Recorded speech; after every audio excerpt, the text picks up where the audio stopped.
ఒంటరిగా ఏడిచినప్పుడు ఓదార్చువారు లేరు, తొట్టిల్లి నడిచినప్పుడు ఆదుకొన్నవారు లేరు.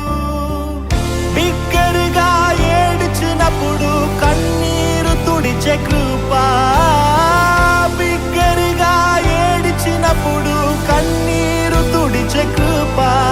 నీ కృప లేకుంటేనే నేను లేను,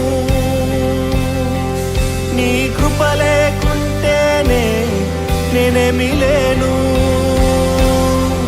నీ కృపయే కావాలను, నీ కృపయే చాలు.